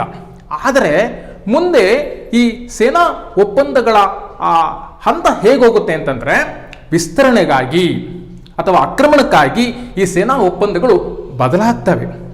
ಮೊದಲನೇದಾಗಿ ಇಡೀ ಯುರೋಪು ಎರಡು ಸೇನಾ ಬಣಗಳಲ್ಲಿ ನಿಂತುಕೊಳ್ಳುತ್ತೆ. ಮೊದಲನೇದಾಗಿ ನಾವು ನೋಡ್ತಕ್ಕಂಥದ್ದು ಈ ಟ್ರಿಪಲ್ ಅಲಯನ್ಸ್ ಅಂತಕ್ಕಂತಹ ಒಂದು ಬಣ, ಜರ್ಮನಿ, ಆಸ್ಟ್ರಿಯಾ, ಇಟಲಿ. ನಂತರದಲ್ಲಿ ಇದಕ್ಕೆ ಜಪಾನ್ ಕೂಡ ಸೇರ್ಪಡೆ ಆಗ್ತಕ್ಕಂಥದ್ದನ್ನು ನೋಡ್ತೀವಿ ನಾವು. ಇಲ್ಲಿ ಮೊದಲನೇದಾಗಿ ಜರ್ಮನಿ, ಆಸ್ಟ್ರಿಯಾ ಮತ್ತು ಇಟಲಿಗಳ 1882ರಲ್ಲಿ ಇಟಲಿ ಇದಕ್ಕೆ ಸೇರ್ಪಡೆ ಆಗುತ್ತೆ. ಇಟಲಿಗಳ ಟ್ರಿಪಲ್ ಅಲಯನ್ಸ್ ಅಂತಕ್ಕಂಥದ್ದು, ಸೆಂಟ್ರಲ್ ಪವರ್ಸ್ ಅಂತ ಏನು ಕರಿತೀವಿ, ಕೇಂದ್ರ ಬಣ ಅಂತ ಹೇಳಿ ಏನು ಕರಿತೀವಿ, ಈ ಒಂದು ಬಣ ಒಂದು ಕಡೆ ಆದರೆ ಅದಕ್ಕೆ ಪ್ರತಿಸ್ಪರ್ಧಿಯಾಗಿ ಯುರೋಪಲ್ಲಿ ಮತ್ತೊಂದು ಬಣ ಜನ್ಮ ತಾಳುತ್ತೆ. ಆ ಬಣವೇ ಫ್ರಾನ್ಸ್, ರಷ್ಯಾ ಮತ್ತು ಇಂಗ್ಲೆಂಡ್, ಈ ಮೂರೂ ರಾಷ್ಟ್ರಗಳ ಬಲಿಷ್ಠ ಬಣ ರಚನೆ ಆಗುತ್ತೆ. ನಾವು ಅದನ್ನ ಟ್ರಿಪಲ್ ಆಂಟಿಟಿ ಅಂತ ಹೇಳಿ ಕರಿತೀವಿ. ಈ ಎರಡೂ ಬಣಗಳು ಯುರೋಪಿನ ಪ್ರತಿಷ್ಠೆ ಅಥವಾ ಅಹಂ ಅಂತ ಏನು ಕರಿತೀವಲ್ಲ, ಈ ಪ್ರತಿಷ್ಠೆಗಾಗಿ ಎರಡು ಬಣಗಳಲ್ಲಿ ತಮ್ಮ ಸೇನಾ ಮೈತ್ರಿ ಒಕ್ಕೂಟ ಒಪ್ಪಂದಗಳನ್ನು ಮಾಡ್ಕೊಳ್ತಾ ಹೋಗ್ತವೆ, ರಹಸ್ಯ ಒಪ್ಪಂದಗಳನ್ನು ಮಾಡ್ಕೊಳ್ತವೆ. ಮತ್ತೆ ತಮ್ಮಲ್ಲಿ ಯಾರಾದರೂ ಕೂಡ ತಮ್ಮ ಮೈತ್ರಿ ರಾಷ್ಟ್ರಗಳ ಮೇಲೆ ಯಾರಾದರೂ ದಾಳಿ ಮಾಡಿದರೆ ಅವರ ಸಹಾಯಕ್ಕೆ ಬರ್ತಕ್ಕಂತಹ ಒಪ್ಪಂದವೂ ಕೂಡ ಇಲ್ಲಿ ಆಗಿರುತ್ತೆ. ಸೇನಾ ಮೈತ್ರಿಕೂಟಗಳು ಯುರೋಪಿನ ಶ್ರೇಯೋಭಿವೃದ್ಧಿಗೆ ಇರಬೇಕಾಗಿದ್ದಂಥವುಗಳು ಬದಲಾಗಿ ಯುದ್ಧಕ್ಕೆ ಕಾರಣಗಳಾಗ್ತವೆ ಅನ್ನೋದನ್ನು ನಾವಿಲ್ಲಿ ನೋಡಬೇಕಾಗತ್ತೆ. ವಿದ್ಯಾರ್ಥಿಗಳೇ, ಮೂರನೇ ಮತ್ತೊಂದು ಬಹುಮುಖ್ಯವಾದಂಥ ಕಾರಣ ಶಸ್ತ್ರಾಸ್ತ್ರ ಪೈಪೋಟಿ. ಯುದ್ಧ ಸಲಕರಣೆಗಳನ್ನು ಉತ್ಪಾದನೆ ಮಾಡಿರ್ತಕ್ಕಂಥದ್ದು, ಆರ್ಮ್ಸ್ ರೇಸ್ ಅಂತ ಕೂಡ ಇದನ್ನು ನಾವು ಕರಿತೀವಿ. ಯುರೋಪಿನಲ್ಲಿ ಮಿಲಿಟರಿ ಸಂಸ್ಕೃತಿ ಬೆಳೀತಾ ಹೋಗುತ್ತೆ. ಇಲ್ಲಿ ಬಹಳ ಮುಖ್ಯವಾಗಿ ನೋಡ್ತಕ್ಕಂಥದ್ದು ಏನು ಅಂತಂದ್ರೆ, ಕೈಗಾರಿಕಾ ಕ್ರಾಂತಿಯ ಆ ಕೊಡುಗೆ ಏನಾಗುತ್ತೆ ಅಂತಂದ್ರೆ, ಶಸ್ತ್ರಾಸ್ತ್ರಗಳನ್ನ ಉತ್ಪಾದನೆ ಮಾಡ್ತಕ್ಕಂತಹ ಒಂದು ಕಾರ್ಖಾನೆಗಳು ಹೆಚ್ಚುತ್ತಾ ಹೋಗುತ್ತೆ. ಒಂದನೇದಾಗಿ ನಾವು ನೋಡ್ತಕ್ಕಂಥದ್ದು, ಇಂಗ್ಲೆಂಡ್ ಬಹಳ ಮುಖ್ಯವಾಗಿ ತನ್ನ ವಸಾಹತುಗಳನ್ನು ಸಂರಕ್ಷಣೆ ಮಾಡ್ಕೊಳ್ಳೋದಕ್ಕೋಸ್ಕರ ಶಸ್ತ್ರಾಸ್ತ್ರಗಳನ್ನು ಉತ್ಪಾದನೆ ಮಾಡ್ತಾ ಹೋಗುತ್ತೆ. ಬಲಿಷ್ಠವಾಗಿ ತನ್ನ ವಸಾಹತುಗಳಲ್ಲಿ ಯಾರು ತಮಗೆ ಪೈಪೋಟಿ ಇದ್ದಾರೋ ಅವರನ್ನು ಬಗ್ಗು ಬಡಿಯೋದಕ್ಕೆ ಶಸ್ತ್ರಾಸ್ತ್ರಗಳನ್ನು ಉತ್ಪಾದನೆ ಮಾಡ್ತಾ ಹೋಗುತ್ತೆ. ಎರಡನೇದಾಗಿ ಫ್ರಾನ್ಸ್ ತನ್ನ ರಾಷ್ಟ್ರದಲ್ಲಿ ಕಡ್ಡಾಯ ಸೈನಿಕ ತರಬೇತಿಯನ್ನು ಮಾಡ್ತಾ ಹೋಗುತ್ತೆ. ಮೂರನೇದಾಗಿ ರಷ್ಯಾವು ಕೂಡ ತನ್ನ ಸೈನಿಕ ವೆಚ್ಚವನ್ನು ದ್ವಿಗುಣಗೊಳಿಸುತ್ತೆ. ರಷ್ಯಾಕ್ಕೆ ಆ ಶಕ್ತಿನೇ ಇರಲಿಲ್ಲ, ಆರ್ಥಿಕವಾಗಿ ಅದು ಕ್ರಾಂತಿಯ ಹಂತದಲ್ಲಿ ಸಿಲುಕಿತ್ತು, ಆದರೂ ಕೂಡ ತನ್ನ ಸೈನಿಕ ವೆಚ್ಚವನ್ನು ದ್ವಿಗುಣಿಸ್ತಾ ಹೋಗುತ್ತೆ. ಆದರೆ ನೀವು ಗಮನಿಸಬೇಕು ವಿದ್ಯಾರ್ಥಿಗಳೇ, ಇಲ್ಲಿ ಪರಸ್ಪರ ಪೈಪೋಟಿಯ ಮೇಲೆ ಶಸ್ತ್ರಾಸ್ತ್ರಗಳನ್ನು ಉತ್ಪಾದನೆ ಮಾಡ್ತಾ ಹೋದ್ರು, ಪರಸ್ಪರ ಪೈಪೋಟಿಯ ಮೇಲೆ ಕಡ್ಡಾಯ ಸೈನಿಕ ತರಬೇತಿಯನ್ನು ಕೊಡ್ತಾ ಹೋದ್ರು. ಆದರೆ ಎಲ್ಲವನ್ನೂ ಕೊಡ್ತಾ ಹೋಗಿ ಇವರ ಬಾಯಿಂದ ಬರುತ್ತಿದ್ದ ಮಾತು ಏನು ಅಂತಂದ್ರೆ, ಶಾಂತಿಗಾಗಿ ಶಸ್ತ್ರಾಸ್ತ್ರ, ತಾನು ಕಳ್ಳ ಪರರನ್ನ ನಂಬ ಅನ್ನ ಹಾಗೆ ತಮಗಿದ್ದಂತಹ ಭಯಕ್ಕಾಗಿ ಅಥವಾ ಇನ್ನೊಂದು ರಾಷ್ಟ್ರದ ಆ ಶಸ್ತ್ರಾಸ್ತ್ರ ಪೈಪೋಟಿಯನ್ನ ಎದುರಿಸೋದಕ್ಕಾಗಿ ಇಲ್ಲಿ ಈ ಶಾಂತಿಗಾಗಿ ಶಸ್ತ್ರಾಸ್ತ್ರ ಅಂತಕ್ಕಂಥ ಮಾತುಗಳನ್ನು ಹೇಳ್ತಾ ತಮ್ಮ ರಾಷ್ಟ್ರಗಳಲ್ಲಿ ಅಪಾರವಾದ ಶಸ್ತ್ರಾಸ್ತ್ರಗಳನ್ನು ಉತ್ಪಾದನೆ ಮಾಡ್ತಾ ಹೋದ್ರು. ಈ ಶಸ್ತ್ರಾಸ್ತ್ರಗಳ ಉತ್ಪಾದನೆ ತಡೆಯೋದಕ್ಕಾಗಿ 1899ರಲ್ಲಿ ರಷ್ಯಾದ 2ನೇ ಝಾರ್ ನಿಕೋಲಾಸನ ಅಧ್ಯಕ್ಷತೆಯಲ್ಲಿ ನಡೆದಂತಹ ಆ ಸಭೆಯೂ ಕೂಡ ವಿಫಲವಾಯಿತು. ಹಾಗೆಯೇ 1907ರಲ್ಲಿ ನಡೆದಂತಹ ಸಭೆಯೂ ಕೂಡ ವಿಫಲವಾಯಿತು. ಈ ಎರಡೂ ಸಭೆಯಲ್ಲೂ ಕೂಡ ಜರ್ಮನಿ ಈ ಶಸ್ತ್ರಾಸ್ತ್ರ ನಿರ್ಬಂಧ ಒಪ್ಪಂದವನ್ನ ಮತ್ತು ಇನ್ನು 5 ವರ್ಷಗಳ ಕಾಲ ಯಾವುದೇ ಸೇನಾ ಸಲಕರಣೆಗಳನ್ನು ತಯಾರಿಸಬಾರದು ಮತ್ತು ಯುದ್ಧ ವೆಚ್ಚವನ್ನು ತಡೆಯಬೇಕು ಅಂತಕ್ಕಂತಹ ಎಲ್ಲ ನಿರ್ಬಂಧಗಳನ್ನು ಜರ್ಮನಿ ಧಿಕ್ಕರಿಸುತ್ತೆ. ಇದು ಶಸ್ತ್ರಾಸ್ತ್ರ ಪೈಪೋಟಿಗೆ ನೇರವಾದಂತಹ ಒಂದು ಅಂಶವಾಗಿದ್ದು, ಇದು ಮೊದಲನೇ ಮಹಾಯುದ್ಧಕ್ಕೆ ಕಾರಣವಾಗಿ ಇಲ್ಲಿ ನೋಡಬೇಕಾಗಿದೆ. ಇದರ ನಂತರ ನಾವು ನೋಡ್ತಕ್ಕಂಥ ಮತ್ತೊಂದು ಕಾರಣ ಸಾಮ್ರಾಜ್ಯಶಾಹಿ ಮತ್ತು ಆರ್ಥಿಕ ಪೈಪೋಟಿ. ಸಾಮ್ರಾಜ್ಯಶಾಹಿ ಅಂತಕ್ಕಂಥದ್ದು ಗೊತ್ತಿದೆ ಈಗಾಗಲೇ. ಫ್ರಾನ್ಸ್ ಮತ್ತು ಇಂಗ್ಲೆಂಡ್ ತಮ್ಮ ವಸಾಹತು ರಾಷ್ಟ್ರಗಳಲ್ಲಿ ಸಂಪತ್ತಿಗಾಗಿ ಮತ್ತು ತಮ್ಮ ಕಚ್ಚಾ ವಸ್ತುಗಳಿಗಾಗಿ ಭೌಗೋಳಿಕ ಗಡಿಗಳನ್ನು ವಿಸ್ತರಿಸಿಕೊಂಡು ಹೋಗಿತ್ತು. ಹಾಗೆಯೇ ಸಾಮ್ರಾಜ್ಯಶಾಹಿತ್ವದ ಅಡಿಯಲ್ಲಿ ಅಲ್ಲಿ ರಾಜಕೀಯ ಪ್ರಭುತ್ವವನ್ನು ಸ್ಥಾಪಿಸಿತ್ತು, ಅಲ್ಲಿ ತನ್ನ ರಾಜಕೀಯ ಹಿಡಿತವನ್ನು ಹೊಂದಿತ್ತು. ಈ ಎರಡೂ ವಿಚಾರಗಳನ್ನು ನಾವು ನೋಡಿದಾಗ, ಒಂದು ಸಾಮ್ರಾಜ್ಯಶಾಹಿತ್ವ ಮತ್ತೊಂದು ವಸಾಹತುಶಾಹಿತ್ವ, ಈ ಎರಡೂ ನಿಟ್ಟಿನಲ್ಲಿ ಯುರೋಪ್ ಏನು ಮಾಡ್ತು ಅಂತಂದರೆ, ವಿಶೇಷವಾಗಿ ಇಂಗ್ಲೆಂಡ್ ಏಷ್ಯಾ ಮತ್ತು ಆಫ್ರಿಕಾಗಳಲ್ಲಿ ತಮ್ಮ ವಸಾಹತುಗಳನ್ನು ಸ್ಥಾಪಿಸ್ತಾ ಹೋಯಿತು. ಆ ವಸಾಹತುಗಳಲ್ಲಿ ತಮಗೆ ಬೇಕಾಗಿರ್ತಕ್ಕಂಥ ಸಂಪನ್ಮೂಲಗಳನ್ನು ಪಡೆಯೋದಕ್ಕೆ ಅದು ಬಯಸ್ತಾ ಹೋಯಿತು. ಈ ಪೈಪೋಟಿ ಹೇಗೆ ಹೆಚ್ಚುತ್ತಾ ಹೋಯಿತು ಅಂತಂದ್ರೆ, ತಾವು ಹೊಂದಿದ್ದಂಥ ವಸಾಹತುಗಳಲ್ಲಿ ತಮಗೆ ಬೇಕಾಗಿರ್ತಕ್ಕಂಥ ಕಚ್ಚಾ ವಸ್ತುಗಳನ್ನು, ಕೈಗಾರಿಕೆಗಳು ಬೇಕಾಗಿರ್ತಕ್ಕಂಥ ಕಚ್ಚಾ ವಸ್ತುಗಳನ್ನು ಪಡೀತಕ್ಕಂಥ ಪೈಪೋಟಿ ಇಲ್ಲಿ ಆರಂಭ ಆಗೋಗುತ್ತೆ. ಇದರಲ್ಲಿ ಇಂಗ್ಲೆಂಡ್ ಪ್ರಥಮ ಆದ್ಯತೆಯನ್ನು ಪಡೆಯುತ್ತೆ. ಇಂಗ್ಲೆಂಡಿಗಿಂತ ನಾನೇನು ಕಡಿಮೆ ಅಂತ ಹೇಳಿ ಪೂರ್ವದಿಂದಲೂ ಪೈಪೋಟಿಗಳಿದ್ದಂಥ ಫ್ರಾನ್ಸ್ ಕೂಡ ಇಲ್ಲಿ ಕಚ್ಚಾ ವಸ್ತುಗಳಿಗಾಗಿ, ವಸಾಹತುಗಳಿಗಾಗಿ ಪೈಪೋಟಿಯನ್ನು ಮಾಡ್ತಾ ಹೋಗುತ್ತೆ. ಹಾಗೆಯೇ ಇದರಲ್ಲಿ ರಷ್ಯಾವು ಕೂಡ ತನ್ನ ಪೈಪೋಟಿಯನ್ನು ತೋರಿಸ್ತಾ ಹೋಗುತ್ತೆ. ಮುಂದೆ ಮೂರನೇ ಹಂತದಲ್ಲಿ ಈ ಹಿಂದಿನ ಇಂಗ್ಲೆಂಡ್ ಮತ್ತು ಫ್ರಾನ್ಸಿನ ಸಾಮ್ರಾಜ್ಯಶಾಹಿ ಮತ್ತು ವಸಾಹತುಶಾಹಿ ಪೈಪೋಟಿಗೆ ಮೂರನೇ ರಾಷ್ಟ್ರವಾಗಿ ಇಳಿದಿದ್ದು ಯಾವುದು ಅಂತಂದರೆ ಜರ್ಮನಿ. ಜರ್ಮನಿಯು ಕೂಡ ಇಂಗ್ಲೆಂಡ್ ಮತ್ತು ಫ್ರಾನ್ಸ್ಗಳಿಗೆ ಕಡಿವಾಣ ಹಾಕಿ ತಾನೂ ಕೂಡ ಇಲ್ಲಿ ವಸಾಹತುಶಾಹಿ ಸಂಪತ್ತನ್ನು ಪಡಿಬೇಕು ಅಂತಕ್ಕಂಥದ್ದು. ಜರ್ಮನಿ ಬರ್ಲಿನ್ ಮತ್ತು ಬಾಗ್ದಾದ್ ರೈಲ್ವೆ ಹಳಿಯನ್ನು ಹಾಕುತ್ತೆ. ಅಲ್ಲಿ ಏನು ಟರ್ಕಿ ಸಾಮ್ರಾಜ್ಯದಲ್ಲಿ ಆ ಟರ್ಕಿ ಸುಲ್ತಾನನ ದುರ್ಬಲತೆಯ ನಂತರ ಇಲ್ಲಿ ಬರ್ಲಿನ್ ಮತ್ತು ಬಾಗ್ದಾದ್ ರೈಲ್ವೆಯನ್ನು ಹಾಕಿ ಅಲ್ಲಿಂದ ಅಪಾರವಾಗಿರ್ತಕ್ಕಂಥ ಕಚ್ಚಾ ಸಂಪನ್ಮೂಲಗಳನ್ನು ಪಡೀತಕ್ಕಂಥ ಉದ್ದೇಶವನ್ನು ಜರ್ಮನಿ ಹೊಂದಿರುತ್ತೆ. ಈ ಸಾಮ್ರಾಜ್ಯಶಾಹಿ ಮತ್ತು ಆರ್ಥಿಕ ಪೈಪೋಟಿ ಅಂತಕ್ಕಂಥದ್ದೇ ಇಲ್ಲಿ ವಿಶ್ವ ಯುದ್ಧಕ್ಕೆ ಬಹುಮುಖ್ಯವಾದ ಕಾರಣವಾಗಿ ಪರಿಣಮಿಸುತ್ತೆ ಅನ್ನೋದನ್ನು ನಾವು ನೋಡಬೇಕಾಗಿದೆ. ಇದರ ನಂತರ ನಾವು ಬಹುಮುಖ್ಯವಾಗಿರ್ತಕ್ಕಂಥ ಮತ್ತೊಂದು ಕಾರಣವನ್ನು ನೋಡ್ತಾ ಹೋಗಬೇಕಾಗತ್ತೆ. ಅದೇನು ಅಂತಂದರೆ ಇಲ್ಲಿ ಬಾಲ್ಕನ್ ಸಮಸ್ಯೆ. ಬಾಲ್ಕನ್ ಸಮಸ್ಯೆ ಏನು? ಬಾಲ್ಕನ್ ಸಮಸ್ಯೆ ಯಾವುದು? ಬಾಲ್ಕನ್ ಅಂದರೆ ಯಾವ ಭೌಗೋಳಿಕ ಭೂಭಾಗ ಇವತ್ತು ಅನ್ನೋದನ್ನು ಗಮನಿಸಬೇಕಾಗುತ್ತೆ. ಇವತ್ತಿನ ಪ್ರಸ್ತುತ ರುಮೇನಿಯಾ, ಬಲ್ಗೇರಿಯಾ, ಗ್ರೀಸ್ ಅಂತಕ್ಕಂಥ ಏನು ರಾಷ್ಟ್ರಗಳಿದಾವಲ್ಲ, ಆ ಭೂಭಾಗವನ್ನೇ ನಾವು ಹಿಂದಿನ ಬಾಲ್ಕನ್ ಭೂಪ್ರದೇಶ ಅಂತ ಹೇಳಿ ಕರಿತೀವಿ. ಈ ಬಾಲ್ಕನ್ ಸಮಸ್ಯೆ ನೇರವಾದಂತಹ ಕಾರಣ ಆಗುತ್ತೆ. ಇತಿಹಾಸಕಾರ ಹೇಳ್ತಾನೆ, ಮಹಾಯುದ್ಧ ಆರಂಭವಾಗುವುದಾದರೆ ಅದು ಬಾಲ್ಕನ್ನಿಂದಲೇ ಆರಂಭ ಆಗುತ್ತೆ ಅಂತಕ್ಕಂತಹ ಮಾತು ಸತ್ಯವಾಯಿತು. ಇಲ್ಲಿ ಯುದ್ಧ ಆರಂಭವಾಗುವುದಾದರೆ, ಮಹಾಯುದ್ಧ ಆರಂಭವಾಗುವುದಾದರೆ ಅದು ಬಾಲ್ಕನ್ ಭೂಪ್ರದೇಶದಿಂದಲೇ ಆರಂಭವಾಗಬೇಕು ಅಂತಕ್ಕಂಥ ಇತಿಹಾಸಕಾರರ ಮಾತು ಸತ್ಯ ಆಯಿತು. ಆಟೋಮನ್ ಸಾಮ್ರಾಜ್ಯದಲ್ಲಿದ್ದಂತಹ ಟರ್ಕಿಯ ದುರ್ಬಲ ಅಧ್ಯಕ್ಷ ಅಥವಾ ಸುಲ್ತಾನ ಈತ ಹೇಗಿದ್ದ ಅಂತಂದ್ರೆ ಅದಕ್ಷನಾಗಿದ್ದ. ಇವನಿಗಿದ್ದಂತಹ ಒಂದು ಕುಖ್ಯಾತಿ ಬಿರುದು ಏನು ಅಂತಂದ್ರೆ ಯುರೋಪಿನ ರೋಗಿ ಅಂತಕ್ಕಂಥದ್ದು. ಯುರೋಪಿನ ರೋಗಿ ಅಂತಕ್ಕಂತಹ ಬಿರಿದಿದ್ದಂತಹ ಟರ್ಕಿ ಸುಲ್ತಾನ ತನ್ನ ಶಕ್ತಿ ಎಲ್ಲವನ್ನೂ ಕೂಡ ಕಳೆದುಕೊಳ್ತಾನೆ, ದುರ್ಬಲನಾಗ್ತಾನೆ. ಇಂತಹ ಸಂದರ್ಭದಲ್ಲಿ ಆ ಟರ್ಕಿಯ ಭೂಭಾಗದ ಮೇಲೆ ಅಥವಾ ಬಾಲ್ಕನ್ ಭೂಭಾಗಗಳಲ್ಲಿದ್ದಂತಹ ಕೆಲವು ಪ್ರದೇಶಗಳ ಮೇಲೆ ಏನಾಗುತ್ತೆ ಅಂತೇಳಿ ಆಸ್ಟ್ರಿಯಾ ಮತ್ತು ರಷ್ಯಾಗಳ ಪ್ರವೇಶ ಆಗುತ್ತೆ. ಆಸ್ಟ್ರಿಯಾ 1878ರ ಬರ್ಲಿನ್ ಒಪ್ಪಂದವನ್ನು ಧಿಕ್ಕರಿಸಿ ಬೋಸ್ನಿಯಾ ಮತ್ತು ಹರ್ಜಗೋವಿನಗಳನ್ನು ತನ್ನ ಸ್ವಾಧೀನಕ್ಕೆ ತೆಗೆದುಕೊಳ್ಳುತ್ತೆ. ಬೋಸ್ನಿಯಾ ಮತ್ತು ಹರ್ಜಗೋವಿನಗಳನ್ನು 1878ರ ಬರ್ಲಿನ್ ಒಪ್ಪಂದವನ್ನು ಧಿಕ್ಕರಿಸಿ ತನ್ನ ಹಿಡಿತಕ್ಕೆ ತೆಗೆದುಕೊಳ್ಳುತ್ತೆ. ಇದನ್ನು ಪ್ರತಿಭಟಿಸಿ ರಷ್ಯಾ ಏನು ಮಾಡುತ್ತೆ ಅಂದರೆ ಸರ್ಬಿಯಾಕ್ಕೆ ಸಹಾಯ ಮಾಡುತ್ತೆ. ಒಂದು ಕಡೆ ಆಸ್ಟ್ರಿಯಾ, ಇನ್ನೊಂದು ಕಡೆ ರಷ್ಯಾ. ಇಲ್ಲಿ ಬೋಸ್ನಿಯಾ ಮತ್ತು ಹರ್ಜಗೋವಿನಗಳ ವಿಚಾರಕ್ಕೆ ಸಂಬಂಧಪಟ್ಟಂತೆ ಸರ್ಬಿಯಾಕ್ಕೆ ರಷ್ಯಾ ಸಹಾಯ ಮಾಡುತ್ತೆ. ಈ ಬಾಲ್ಕನ್ ಸಮಸ್ಯೆ ಬಿಗಡಾಯಿಸ್ತಾ ಹೋಗುತ್ತೆ. ಈ ಬಾಲ್ಕನ್ ಸಮಸ್ಯೆ ಬಿಗಡಾಯಿಸ್ತಾ ಹೋಗಿ ಕೊನೆಗೆ ನಿಮಗೆ ಗೊತ್ತಿದೆ, ತಕ್ಷಣಕ್ಕೆ ಕಾರಣವಾಗಿರ್ತಕ್ಕಂಥ ಫರ್ಡಿನಾಂಡ್ ಆರ್ಚ್ ಡ್ಯೂಕ್ನ ಹತ್ಯೆಯೂ ಕೂಡ ಇಲ್ಲಿ ನಡೆದು ಹೋಗೋದನ್ನು ಕಾಣ್ತೀವಿ.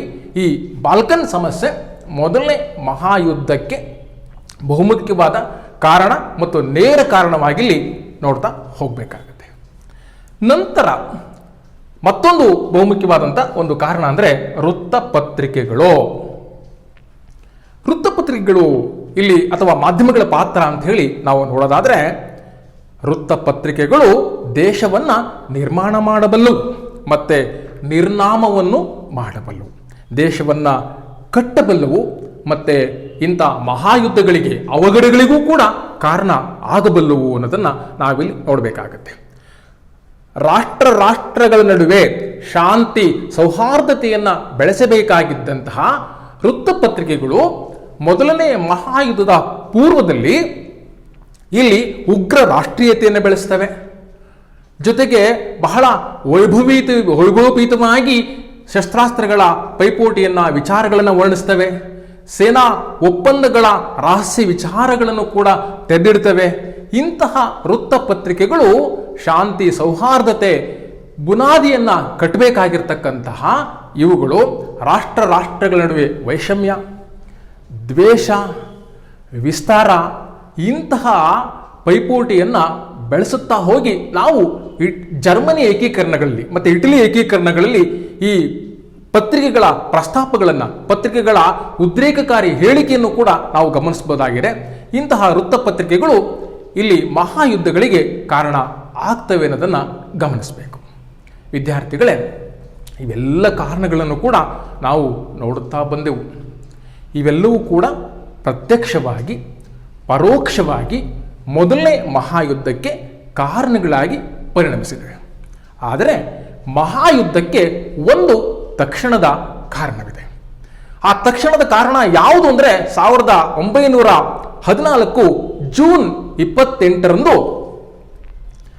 ಆಸ್ಟ್ರಿಯಾದ ಯುವರಾಜ ಫರ್ಡಿನಾಂಡ್ ಆರ್ಚ್ ಡ್ಯೂಕ್ ತನ್ನ ಪತ್ನಿ ಸೋಫಿಯಾಳೊಂದಿಗೆ ಆತ ಸರ್ಬಿಯಾಕ್ಕೆ ಹೋಗಿರ್ತಾನೆ. ಆ ಸಂದರ್ಭದಲ್ಲಿ ಗೊತ್ತಿದೆ ನಿಮಗೆ, ಆಸ್ಟ್ರಿಯಾ ಬಹಳ ಮುಖ್ಯವಾಗಿ ಈ ಬಾಲ್ಕನ್ ರಾಷ್ಟ್ರಗಳ ವಿಚಾರದಲ್ಲಿ ತಲೆ ಹಾಕಿರುತ್ತೆ.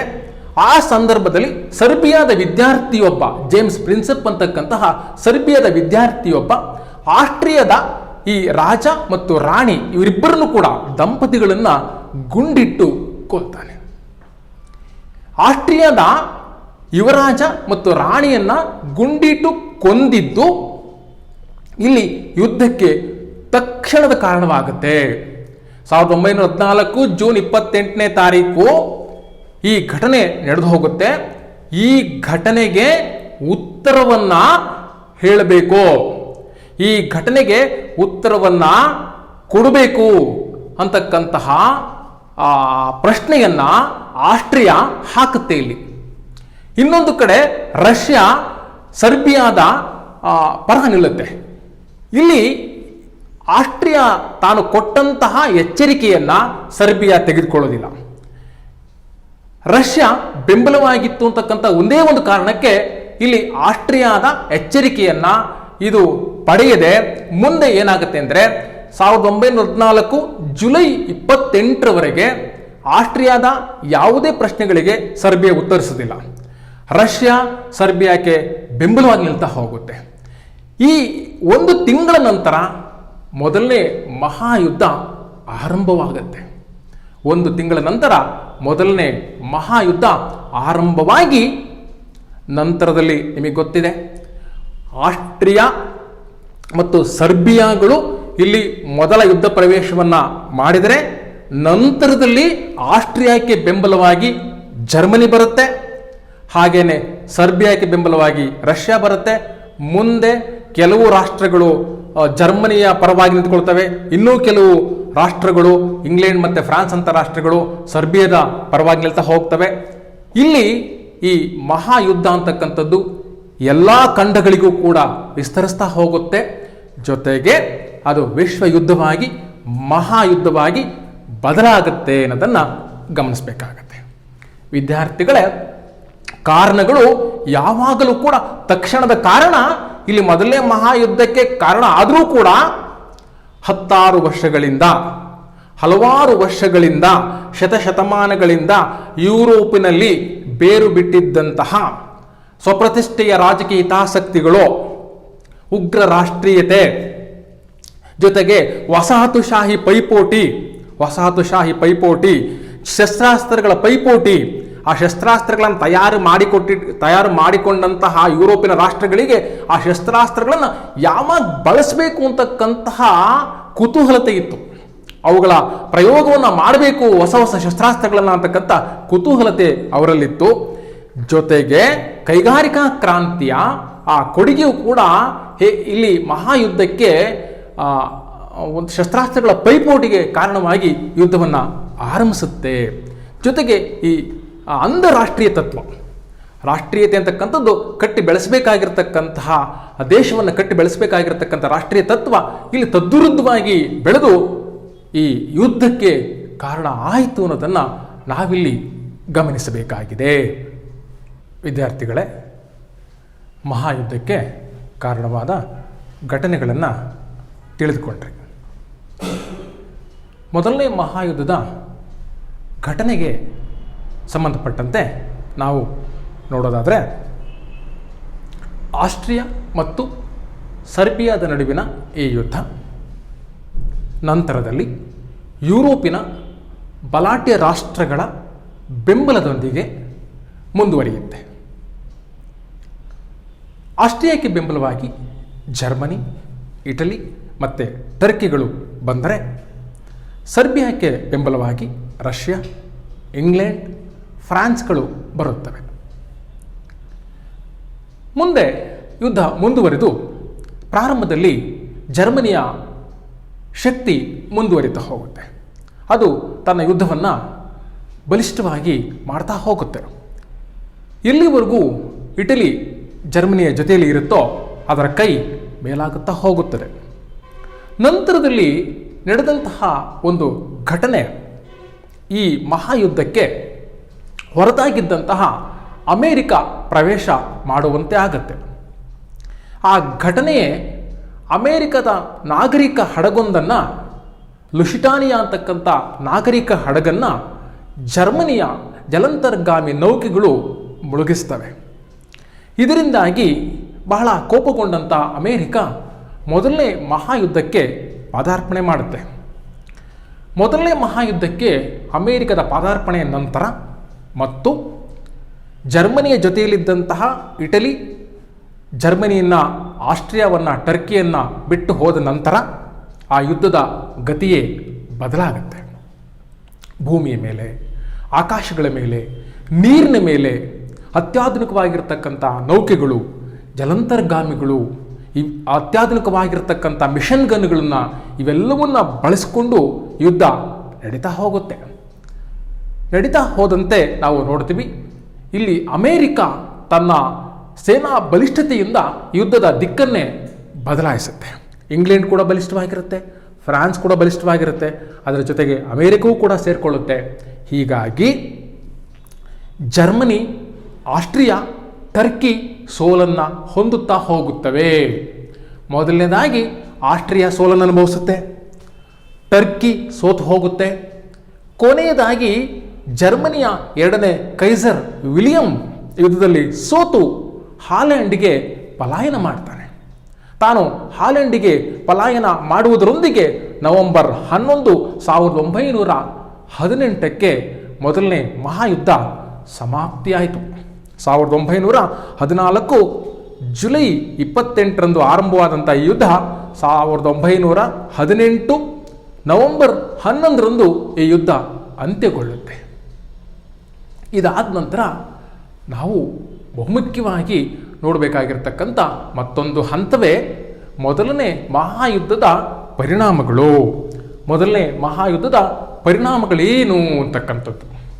ವಿದ್ಯಾರ್ಥಿಗಳೇ, ಮಹಾಮಳೆ ಬಂದಾಗ ಮಹಾಮಳೆ ಎನ್ನುವುದು ನಿಂತರೂ ಕೂಡ ಮರದ ಹನಿಗಳು ನಿಲ್ಲುವುದಿಲ್ಲ ಎನ್ನುವ ಹಾಗೆ ಮೊದಲನೇ ಮಹಾಯುದ್ಧದ ಪರಿಣಾಮಗಳನ್ನು ನೋಡ್ತಾ ಹೋಗಬೇಕಾಗತ್ತೆ.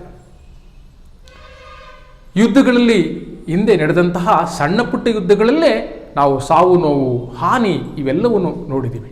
ಇನ್ನು ಮಹಾಯುದ್ಧದಲ್ಲಿ ಆದಂತಹ ಪರಿಣಾಮಗಳು ಎಷ್ಟಿರಬಹುದು ಅಂತಕ್ಕಂಥದ್ದು ನಿಜವಾಗಲೂ ಕೂಡ ಆಘಾತವನ್ನು ಉಂಟು ಮಾಡುತ್ತೆ. ಅಂತಹ ಪರಿಣಾಮಗಳನ್ನು ನಾವು ಈಗ ನೋಡ್ತಾ ಹೋಗೋಣ. ಒಂದನೇದಾಗಿ ಸಾವು ನೋವು ವಿನಾಶ. ಅಪಾರವಾಗಿರ್ತಕ್ಕಂಥ ಸಾವು ನೋವು ವಿನಾಶವನ್ನು ಕಾಣ್ತೀವಿ. 60 ಮಿಲಿಯನ್ ಸೈನಿಕರು ಮೊದಲನೇ ಮಹಾಯುದ್ಧದಲ್ಲಿ ಭಾಗಿಯಾಗಿದ್ದರು. 10 ಮಿಲಿಯನ್ ಸೈನಿಕರು ಸಾವನ್ನು ಹೊಂದಿದರು. 20 ಮಿಲಿಯನ್ ಸೈನಿಕರು ಗಾಯಾಳುಗಳಾದರು. ಹಾಗೆಯೇ ಹಲವು ಲಕ್ಷಗಟ್ಟಲೆ ಸೈನಿಕರು ನೋವುಗಳನ್ನು ಅನುಭವಿಸ್ತಕ್ಕಂತಹ ಪರಿಸ್ಥಿತಿ ಬಂತು. ಇದರಲ್ಲಿ ನಾವು ಗಮನಿಸಬೇಕಾಗಿರ್ತಕ್ಕಂಥದ್ದು, ಯುವಕರೇ ಹೆಚ್ಚು ಯುದ್ಧಕ್ಕೆ ಬಲಿಯಾಗಿದ್ದನ್ನು ನೋಡ್ತಾ ಹೋಗ್ತೀವಿ. 40 ವರ್ಷದೊಳಗಿನ ಕೆಳಗಿನ ಯುವಕರೇ ಈ ಯುದ್ಧಕ್ಕೆ ಬಲಿ ಹಾಕ್ತಾರೆ. ಹೀಗಾಗಿ ಹಸಿವು, ಕಾಯಿಲೆ, ಹಿಂಸೆ, ಮರಣ ಇವೆಲ್ಲವನ್ನು ನಾವು ಪರಿಣಾಮಗಳು ನೋಡ್ತಾ ಹೋಗ್ತೀವಿ. ದುಡಿಯಬೇಕಾಗಿದ್ದಂತಹ ಪುರುಷರು ಯುದ್ಧದಲ್ಲಿ ಮರಣ ಹೊಂದಿದ್ರಿಂದ ಆ ಸ್ಥಾನಕ್ಕೆ ಮಹಿಳೆಯರು ಬಂದು ದುಡಿಬೇಕಾಗುತ್ತೆ.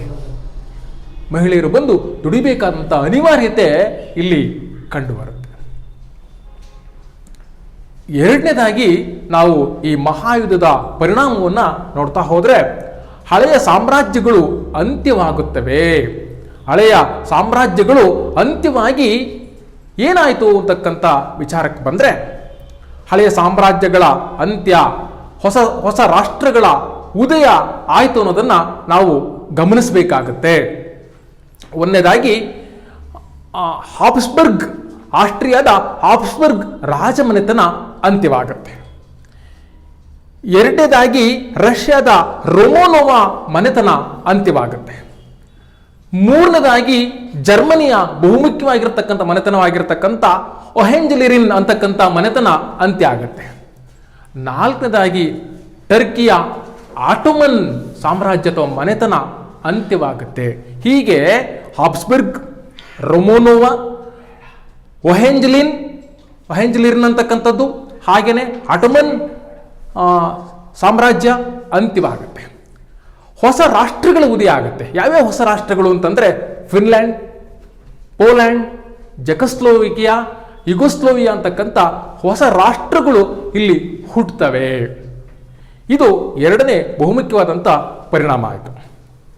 ಮೂರನೇದಾಗಿ ಆರ್ಥಿಕ ಮತ್ತು ಸಾಮಾಜಿಕ ಸಮಸ್ಯೆಗಳು ಇಲ್ಲಿ ಉದ್ಭವವಾದವು. ನೋಡಿ, ಮೊದಲನೇ ಮಹಾಯುದ್ಧ ಆದ ನಂತರದ ಕೆಲವೇ ವರ್ಷಗಳಲ್ಲಿ ವಿಶ್ವ ಮಹಾ ಆರ್ಥಿಕ ಮುಗ್ಗಟ್ಟನ್ನು ಎದುರಿಸುತ್ತೆ. 1930ರಲ್ಲಿ ವಿಶ್ವ ಮಹಾ ಆರ್ಥಿಕ ಮುಗ್ಗಟ್ಟನ್ನು ಎದುರಿಸುತ್ತೆ. ಇದ್ದಂತಹ ಇಲ್ಲಿ ಕೃಷಿ ನಿರ್ಲಕ್ಷ್ಯಕ್ಕೊಳಗಾಗುತ್ತೆ. ಆ ಎಲ್ಲ ಹಣವನ್ನು ಕೂಡ ಯುದ್ಧಕ್ಕಾಗಿ ಖರ್ಚು ಮಾಡಿರ್ತಾರೆ. ಹೀಗಾಗಿ ಆರ್ಥಿಕವಾದಂತಹ ಹೊಡೆತ ಬೀಳುತ್ತೆ. ಹಸಿವನ್ನು ನೀಗಿಸ್ತಕ್ಕಂಥ ಪ್ರಯತ್ನಗಳು ಇಲ್ಲಿ ಬಹಳ ಕಷ್ಟಕರವಾಗಿ ಪರಿಣಮಿಸುತ್ತೆ. ಸಾಮಾಜಿಕ ಸಮಸ್ಯೆಗಳು ಕೂಡ ಉಂಟಾಗುತ್ತೆ. ಇದು ಮೂರನೇ ಬಹುಮುಖ್ಯವಾದಂಥ ಪರಿಣಾಮ. ನಾಲ್ಕನೇದಾಗಿ ಪ್ಯಾರಿಸ್ ಶಾಂತಿ ಸಮ್ಮೇಳನ ನಡೆಯುತ್ತೆ. ನಿಮಗೆ ಗೊತ್ತಿದೆ, ಎಲ್ಲ ಯುದ್ಧಗಳ ಅಂತ್ಯಕ್ಕೆ ಶಾಂತಿ ಸಮ್ಮೇಳನ ನಡೆಯುತ್ತೆ. ಹಾಗೆ 1919ರಲ್ಲಿ ಪ್ಯಾರಿಸ್ ಶಾಂತಿ ಸಮ್ಮೇಳನ ನಡೆಯುತ್ತೆ. ಮುಂದೆ ಆ ಪ್ಯಾರಿಸ್ ಶಾಂತಿ ಸಮ್ಮೇಳನಗಳಲ್ಲಿ ಏನೇನು ತೀರ್ಮಾನಗಳು ಆದವು ಅನ್ನೋದನ್ನು ನಾನು ಮುಂದೆ ನಿಮಗೆ ಹೇಳ್ತಾ ಹೋಗ್ತೀನಿ. ಅದರಂತೆ ಮತ್ತೊಂದು ಬಹುಮುಖ್ಯವಾಗಿರತಕ್ಕಂಥದ್ದು ವರ್ಸೈಲ್ಸ್ ಒಪ್ಪಂದ. ಹಲವಾರು ಒಪ್ಪಂದಗಳು ಈ ಪ್ಯಾರಿಸ್ ಸಮ್ಮೇಳನದಲ್ಲಿ ಆಗ್ತವೆ. ಅದರಲ್ಲೊಂದು ಬಹುಮುಖ್ಯವಾದಂಥ ಒಪ್ಪಂದ ವರ್ಸೈಲ್ಸ್ ಒಪ್ಪಂದ, ಜರ್ಮನಿಯೊಂದಿಗೆ ಮಾಡಿಕೊಂಡಂಥ ಒಂದು ಒಪ್ಪಂದ ಆಗಿದೆ. ಮೊದಲನೇ ಮಹಾಯುದ್ಧದ ಪರಿಣಾಮಗಳಲ್ಲಿ ವರ್ಸೈಲ್ಸ್ ಒಪ್ಪಂದವು ಕೂಡ ಮುಖ್ಯವಾದದ್ದು. ನಂತರ ನಾವು ರಾಷ್ಟ್ರಸಂಘದ ಸ್ಥಾಪನೆ. ಮೊದಲನೇ ಮಹಾಯುದ್ಧ ನಡೆಯುವವರೆಗೂ ಕೂಡ ಯುದ್ಧಗಳನ್ನು, ಅದರಲ್ಲೂ ಕೂಡ ವಿಶ್ವ ಯುದ್ಧಗಳನ್ನು ತಡೆಯಬಲ್ಲಂತಹ ಯಾವುದೇ ಸಂಸ್ಥೆಯನ್ನು ಜಗತ್ತು ಅಥವಾ ಯುರೋಪ್ ಸ್ಥಾಪಿಸಿಕೊಂಡಿರಲಿಲ್ಲ. ಶಾಂತಿಯುತವಾಗಿ ವಿವಾದಗಳನ್ನು ಬಗೆಹರಿಸಿಕೊಳ್ಬೇಕು ಅಂತಕ್ಕಂಥ ಕಲ್ಪನೆ ಮೂಡಿರಲಿಲ್ಲ. ಹಾಗಾಗಿ ಮೊದಲನೇ ಮಹಾಯುದ್ಧದ ಅಂತ್ಯಕ್ಕೆ ರಾಷ್ಟ್ರ ಸಂಘ ಅಂತಕ್ಕಂಥ ಒಂದು ಶಾಂತಿ ಸಂಸ್ಥೆಯನ್ನು ಯುರೋಪಲ್ಲಿ ಕಟ್ಕೊಂಡ್ರು. 1920ರಲ್ಲಿ ಅದನ್ನು ರಾಷ್ಟ್ರ ಸಂಘ ಅಂತೇಳಿ ಹೆಸರಿಸಿರು. ಪರಿಣಾಮಗಳಲ್ಲಿ ಇದು ಕೂಡ ಮುಖ್ಯವಾದಂಥದ್ದು. ನಂತರ ವಿಶ್ವದ ರಾಜಕೀಯ ನಕ್ಷೆ ಬದಲಾಯಿತು. ಕೆಲವು ರಾಷ್ಟ್ರಗಳ ಗಡಿಗಳು ಬದಲಾದವು, ಕೆಲವು ಮನೆತನಗಳು ಅಂತ್ಯವಾದವು, ಕೆಲವು ಹೊಸ ರಾಷ್ಟ್ರಗಳು ಹುಟ್ಟಿದವು. ಯುರೋಪಿನ ಗಡಿಗಳೇ ಬದಲಾಗಿದ್ದನ್ನು ಮೊದಲನೇ ಮಹಾಯುದ್ಧದ ಪರಿಣಾಮಗಳಲ್ಲಿ ನೋಡಬೇಕಾಗಿದೆ. ಕೊನೆಯದಾಗಿ ಯುರೋಪಿನ ಪ್ರಾಬಲ್ಯ ಮೊದಲನೇ ಮಹಾಯುದ್ಧದಿಂದ ಕಡಿಮೆ ಆಯಿತು. ಯಾಕೆ ಅಂತಂದರೆ ಇಲ್ಲಿ ಅಮೇರಿಕ ಯುದ್ಧ ಪ್ರವೇಶವನ್ನು ಮಾಡಿದ್ರಿಂದ ಮುಂದೆ ರಾಜಕೀಯ ವಿಚಾರಗಳಿಗೆ ಸಂಬಂಧಪಟ್ಟಂತೆ ಅಥವಾ ಆರ್ಥಿಕ ವಿಚಾರಗಳಿಗೆ ಸಂಬಂಧಪಟ್ಟಂತೆ ಅಮೇರಿಕ ಯುರೋಪ್ನಲ್ಲಿ ತನ್ನ ಪ್ರಾಬಲ್ಯವನ್ನು ಬೆಳೆಸ್ಕೊಳ್ತಾ ಹೋಗುತ್ತೆ. ಇವಿಷ್ಟು ಮೊದಲನೇ ಮಹಾಯುದ್ಧಕ್ಕೆ ಸಂಬಂಧಪಟ್ಟಂಥ ಪರಿಣಾಮಗಳಾಗಿವೆ ವಿದ್ಯಾರ್ಥಿಗಳೇ. ಇದಾದ ನಂತರ ನಿಮಗೆ ಮತ್ತೊಂದು 5 ಅಂಕದ ಪ್ರಶ್ನೆ ಇದೆ. ಆ ಪ್ರಶ್ನೆ ಯಾವುದು ಅಂತಂದರೆ ವರ್ಸೈಲ್ಸ್ ಒಪ್ಪಂದದ ಕರಾರುಗಳನ್ನು ಕುರಿತು ಇರತಕ್ಕಂಥ ಪ್ರಶ್ನೆ. ಈ ವರ್ಸೈಲ್ಸ್ ಒಪ್ಪಂದಕ್ಕೆ ಸಂಬಂಧಪಟ್ಟಂತಹ ಈ ಪ್ರಶ್ನೆಗೆ ಉತ್ತರವಾಗಿ ನಾವು ವಿಚಾರಗಳನ್ನು ನೋಡ್ತಾ ಹೋಗೋಣ. ಪ್ಯಾರಿಸ್ ಶಾಂತಿ ಸಮ್ಮೇಳನದಲ್ಲಿ ಹಲವಾರು ಒಪ್ಪಂದಗಳು ಜರುಗುತ್ತವೆ. ಆ ಹಲವಾರು ಒಪ್ಪಂದಗಳಲ್ಲಿ ವರ್ಸೈಲ್ಸ್ ಶಾಂತಿ ಒಪ್ಪಂದ ಅಥವಾ ವರ್ಸೇಲ್ಸ್ ಒಪ್ಪಂದವು ಕೂಡ ಒಂದು ಮುಖ್ಯವಾಗಿದೆ. ಜರ್ಮನಿಯೊಂದಿಗೆ ಮಿತ್ರ ರಾಷ್ಟ್ರಗಳು ಮಾಡಿಕೊಂಡಂತಹ ಒಂದು ಒಪ್ಪಂದವೇ ವರ್ಸೇಲ್ಸ್ ಶಾಂತಿ ಒಪ್ಪಂದ. ಈ ವರ್ಸೇಲ್ಸ್ ಶಾಂತಿ ಒಪ್ಪಂದದಲ್ಲಿ ಮುಖ್ಯ ರೂವಾರಿಗಳು ಯಾರು ಅನ್ನೋದನ್ನು ನಾವು ನೋಡ್ತಾ ಹೋದರೆ, ಇದರ ಜನಕ ಅಥವಾ ಈ ಯಾರ ಕನಸಿನ ಕೂಸಾಗಿತ್ತು ಅಂತಕ್ಕಂಥ ನಾವು ನೋಡ್ತಾ ಹೋದರೆ, ಅಮೇರಿಕದ ಅಧ್ಯಕ್ಷನಾಗಿರ್ತಕ್ಕಂಥದ್ದ ವುಡ್ರೋ ವಿಲ್ಸನ್, ಹಾಗೆಯೇ ಇಂಗ್ಲೆಂಡಿನ ಪ್ರಧಾನಿಯಾಗಿರ್ತಕ್ಕಂಥ ಲಾಯ್ಡ್ ಜಾರ್ಜ್, ಫ್ರಾನ್ಸಿನ ಪ್ರಧಾನಿಯಾಗಿರ್ತಕ್ಕಂಥ ಕ್ಲೆಮೆನ್ಸೋ, ಇಟಲಿಯ ಪ್ರಧಾನಿಯಾಗಿರ್ತಕ್ಕಂಥ ಅರ್ಲ್ಯಾಂಡೋ, ಇವರೆಲ್ಲರೂ ಕೂಡ ವರ್ಸೇಲ್ಸ್ನಲ್ಲಿ ಪ್ರಸಿದ್ಧವಾಗಿರ್ತಕ್ಕಂಥ ಈ ಒಪ್ಪಂದವನ್ನು ಜಾರಿಗೆ ತರ್ತಾರೆ. 28 ಜೂನ್ 1919 ಇದು ಜಾರಿಯಾಗುತ್ತೆ. ತನ್ನದೇ ಆಗಿರ್ತಕ್ಕಂಥ ಕರಾರುಗಳನ್ನು, ನಿರ್ಬಂಧಗಳನ್ನು ಇದು ಒಳಗೊಂಡಿರುತ್ತೆ. ಪ್ರಮುಖವಾದಂತಹ 7 ಒಪ್ಪಂದಗಳು ವರ್ಸೇಲ್ಸ್ ಒಪ್ಪಂದದಲ್ಲಿ ತೀರ್ಮಾನಕ್ಕೆ ಬರ್ತವೆ. ಏನೇನು ವರ್ಸೇಲ್ಸ್ ಒಪ್ಪಂದದಲ್ಲಿ ಆದಂತಹ ತೀರ್ಮಾನಗಳು ಅನ್ನೋದನ್ನು ನಾವು ನೋಡ್ತಾ ಹೋಗೋಣ. ಒಂದನೇದಾಗಿ, ಜರ್ಮನಿ ಇಂದಿನ ಅಂದರೆ ಜರ್ಮನಿಯು ಏಕೀಕರಣ ಸಂದರ್ಭದಲ್ಲಿ ಫ್ರಾನ್ಸಿನಿಂದ ಕಿತ್ತುಕೊಂಡಿದ್ದಂತಹ 1870 ಮತ್ತು 71 ಫ್ರಾಂಕೋ ಪ್ರಷಿಯನ್ ಯುದ್ಧದಲ್ಲಿ ಫ್ರಾನ್ಸಿನಿಂದ ಪಡೆದುಕೊಂಡಿದ್ದಂತಹ ಆಲ್ಸೆಸ್ ಮತ್ತು ಲೊರೈನ್ಗಳನ್ನು ಮತ್ತೆ ಜರ್ಮನಿ ಫ್ರಾನ್ಸ್ಗೆ ಹಿಂದಿರುಗಿಸಬೇಕು ಎಂಬುದು ವರ್ಸೇಲ್ಸ್ ಒಪ್ಪಂದದ ಮೊದಲನೇ ಕರಾರು. ಈ ಮೊದಲನೇ ಕರಾರಿನಲ್ಲಿ ಮುಂದುವರಿದು ಜರ್ಮನಿ ತನ್ನ ಸಂಪದ್ಭರಿತವಾದಂತಹ ಸಾರ್ ಕಲ್ಲಿದ್ದಲು ಕಡಿಮೆ ಪ್ರದೇಶವನ್ನ ಯುದ್ಧ ವೆಚ್ಚಕ್ಕಾಗಿ ಫ್ರಾನ್ಸ್ಗೆ 15 ವರ್ಷಗಳ ಕಾಲ ಬಿಟ್ಟುಕೊಡಬೇಕು ಅಂತಕ್ಕಂಥದ್ದು ಒಪ್ಪಂದದ ತೀರ್ಮಾನವಾಗುತ್ತೆ. ಜರ್ಮನಿ ತಲೆಬಾಗಿ ಒಪ್ಕೊಳ್ಬೇಕಾದಂಥ ಸ್ಥಿತಿ ಇಲ್ಲಿ ಬರುತ್ತೆ. ಎರಡನೇದಾಗಿ, ವರ್ಸೇಲ್ಸ್ನ ಎರಡನೇ ಒಪ್ಪಂದ ಯಾವುದು ಅಂತಂದರೆ, 1864 ಜರ್ಮನಿ ಡೆನ್ಮಾರ್ಕ್ ಮೇಲೆ ಯುದ್ಧ ಮಾಡಿ ಬಿಸ್ಮಾರ್ಕ್, ಏಕೀಕರಣದ ಏನು ಶಿಲ್ಪಿ ಅಂತ ಏನು ಕರಿತೀವೋ ಬಿಸ್ಮಾರ್ಕ್, ಡೆನ್ಮಾರ್ಕ್ ಮೇಲೆ ಯುದ್ಧ ಮಾಡಿ ಸೇಲ್ಸ್ವಿಕ್ ಮತ್ತು ಹೋಲ್ಸ್ಟೈನ್ಗಳನ್ನು ಪಡೆದಿರ್ತಾನೆ. ಆ ಸಂದರ್ಭದಲ್ಲಿ ಪಡೆದಿದ್ದಂಥ ಸೇಲ್ಸ್ವಿಕ್ ಮತ್ತು ಹೋಲ್ಸ್ಟೈನ್ಗಳನ್ನು ಮತ್ತೆ ಡೆನ್ಮಾರ್ಕ್ಗೆ ಬಿಟ್ಕೊಡ್ಬೇಕಾದಂಥ ಪರಿಸ್ಥಿತಿ ಬರುತ್ತೆ. ಇದಲ್ಲದೆ ಜರ್ಮನಿಯ ಡೇಂಜಿಗ್ ಬಂದರನ್ನ ಮುಕ್ತ ಪ್ರದೇಶ ಎಂದು ತೀರ್ಮಾನಿಸಬೇಕಾಗುತ್ತದೆ. ಇದರ ನಂತರ ಮೂರನೇ ಬಹುಮುಖ್ಯವಾದಂತಹ ಒಪ್ಪಂದದ ತೀರ್ಮಾನ ಯಾವುದು ಅಂತಂದ್ರೆ, ರೈನೆಲ್ಯಾಂಡ್ ಪ್ರದೇಶದಲ್ಲಿ ಸೈನಿಕ ಚಟುವಟಿಕೆಗಳನ್ನು ಸಂಪೂರ್ಣವಾಗಿ ನಿಷೇಧಿಸಬೇಕು. ರೈನೆಲ್ಯಾಂಡ್ ಪ್ರದೇಶದಲ್ಲಿ ಸಂಪೂರ್ಣವಾಗಿ ಸೈನಿಕ ಚಟುವಟಿಕೆಯನ್ನು ಜರ್ಮನಿ ನಿಷೇಧಿಸಬೇಕು. ಜೊತೆಗೆ ಜರ್ಮನಿಯ ಎಲ್ಲಾ ಕೋಟೆಗಳನ್ನು ಕೂಡ ಇಲ್ಲಿ ಮುಚ್ಚಿಸಲಾಗುತ್ತೆ ಮತ್ತು ಅಥವಾ ಅವುಗಳನ್ನು ನಾಶಪಡಿಸಲಾಗುತ್ತೆ. ನಾಲ್ಕನೇದಾಗಿ, ಪೋಲೆಂಡ್, ಬೆಲ್ಜಿಯಂ ಮತ್ತು ಜೆಕೋಸ್ಲೋವೇಕಿಯಾಗಳ ಸ್ವಾತಂತ್ರ್ಯವನ್ನು ಜರ್ಮನಿ ಮಾನ್ಯ ಮಾಡಬೇಕಾಯಿತು, ಜರ್ಮನಿ ಒಪ್ಪಿಕೊಳ್ಳಬೇಕಾಯಿತು. ಪೋಲೆಂಡ್ ಮತ್ತು ಜರ್ಮನಿ, ಜೆಕೋಸ್ಲೋವೇಕಿಯಾಗಳ ಮೇಲೆ ಹಿಡಿತವನ್ನು ಇಟ್ಕೊಂಡಿದ್ದಂಥ ಜರ್ಮನಿ ಅವುಗಳಿಗೆ ಸ್ವಾತಂತ್ರ್ಯವನ್ನು ಬಿಟ್ಕೊಳ್ಬೇಕಾಗತ್ತೆ. ಐದನೇದಾಗಿ, ಮೈತ್ರಿಕೂಟಕ್ಕೆ ಜರ್ಮನಿಯು ತನ್ನ ಎಲ್ಲ ವಸಾಹತುಗಳನ್ನು ಬಿಟ್ಕೊಡ್ಬೇಕಾಗತ್ತೆ. ಇಲ್ಲಿ ಜರ್ಮನಿಯ ಯುದ್ಧಕ್ಕೆ ನೇರ ಕಾರಣವಾಗಿ ಪರಿಣಮಿಸಿ ಜರ್ಮನಿಯನ್ನೇ ಯುದ್ಧದ ಅಪರಾಧಿ ಎಂಬುದಾಗಿ ನಿಲ್ಲಿಸಿ, ಬಹಳ ಮುಖ್ಯವಾಗಿ ಇಂಗ್ಲೆಂಡ್ ಮತ್ತು ಫ್ರಾನ್ಸ್, ಜಪಾನ್ ಎಲ್ಲ ರಾಷ್ಟ್ರಗಳು ಜರ್ಮನಿಯ ವಸಾಹತುಗಳನ್ನು ಕಿತ್ತುಕೊಳ್ತವೆ ಅಥವಾ ತಮ್ಮಲ್ಲೇ ಹಂಚಿಕೊಳ್ತವೆ. ಇಲ್ಲಿ ಜರ್ಮನಿ ತನ್ನ ವಸಾಹತುಗಳನ್ನು, ಈ ಹಿಂದೆ ಪಡೆದಂತಹ ಆಕ್ರಮಣವಾಗಿ ಪಡೆದಿದ್ದಂತಹ ವಸಾಹತುಗಳನ್ನು ಬಿಟ್ಕೊಡ್ಬೇಕಾಗತ್ತೆ. ಆರನೇದಾಗಿ, ಯುದ್ಧಕ್ಕೆ, ಮೊದಲನೇ ಮಹಾಯುದ್ಧಕ್ಕೆ ಜರ್ಮನಿಯೇ ನೇರ ಹೊಣೆಯ ಎಂಬುದಾಗಿ ತೀರ್ಮಾನಿಸಲಾಗುತ್ತೆ. ಜರ್ಮನಿಯೇ ನೇರ ಹೊಣೆ ಎಂದು ತೀರ್ಮಾನಿಸಿ ಯುದ್ಧ ನಷ್ಟ 6,600 ಮಿಲಿಯನ್ ಪೌಂಡ್. ಒಂದು ಮಾತಿದೆ, ಜರ್ಮನಿಯ ಕೊನೆಯ ಪೆನ್ನಿಯನ್ನು ಕೂಡ ಕಿತ್ಕೊಳ್ಬೇಕು ಅಂತಕ್ಕಂಥ ಮಿತ್ರ ರಾಷ್ಟ್ರಗಳ ಹೇಳಿಕೆಗೆ ಅನುಗುಣವಾಗಿ ಜರ್ಮನಿ ಯುದ್ಧ ನಷ್ಟವನ್ನು ತುಂಬಿಕೊಡ್ಬೇಕಾಗತ್ತೆ. ಕೊನೆಯದಾಗಿ, ಜರ್ಮನಿಯನ್ನ ನಿಶಸ್ತ್ರೀಕರಣಗೊಳಿಸಲಾಗುತ್ತೆ. ಜರ್ಮನಿಯ ಏನು ಉಗ್ರ ರಾಷ್ಟ್ರೀಯತೆ ಹೊಂದಿದಂಥ ಜರ್ಮನಿಯನ್ನ ನಿಶಸ್ತ್ರೀಕರಣಗೊಳಿಸಲಾಗುತ್ತೆ. ಅದರ ಸೈನ್ಯದ ಮಿತಿಯನ್ನು 1,00,000ಕ್ಕೆ ಹಾಕಲಾಗುತ್ತೆ. ಅದರ ಯುದ್ಧದ ಹಡಗುಗಳನ್ನು ನಾಗರಿಕ ಹಡಗುಗಳನ್ನಾಗಿ ಬದಲಾಯಿಸಲಾಗುತ್ತೆ. ಜೊತೆಗೆ ಜರ್ಮನಿ ಏನು ಹಾರಾಡ್ತಾ ಇತ್ತಲ್ಲ, ಅದರ ಹಾರಾಟವೆಲ್ಲವನ್ನು ಕೂಡ ಇಲ್ಲಿ ಸ್ತಬ್ಧ ಮಾಡಲಾಗುತ್ತೆ, ಅದನ್ನು ನಿಶಸ್ತ್ರೀಕರಣಗೊಳಿಸಲಾಗುತ್ತೆ. ಇದು ಬಹುಮುಖ್ಯವಾದಂತಹ ವರ್ಸೇಲ್ಸ್ ಒಪ್ಪಂದದ ಒಂದು ಅಂಶ ಅನ್ನೋದನ್ನು ನಾವಿಲ್ಲಿ ಪರಿಗಣಿಸಬೇಕಾಗುತ್ತೆ. ವಿದ್ಯಾರ್ಥಿಗಳೇ, ಮೊದಲನೇ ಮಹಾಯುದ್ಧಕ್ಕೆ ಸಂಬಂಧಪಟ್ಟಂತೆ 5 ಅಂಕಕ್ಕೆ ಮೊದಲನೇ ಮಹಾಯುದ್ಧದ ಪರಿಣಾಮಗಳನ್ನು ಅಥವಾ ಫಲಿತಾಂಶಗಳನ್ನು ಕುರಿತು ಕೇಳ್ತಾರೆ. ನೀವು ವಿವರವಾಗಿ ಈ 8 ಪರಿಣಾಮಗಳನ್ನು ಕುರಿತು ಬರೆಯಿರಿ.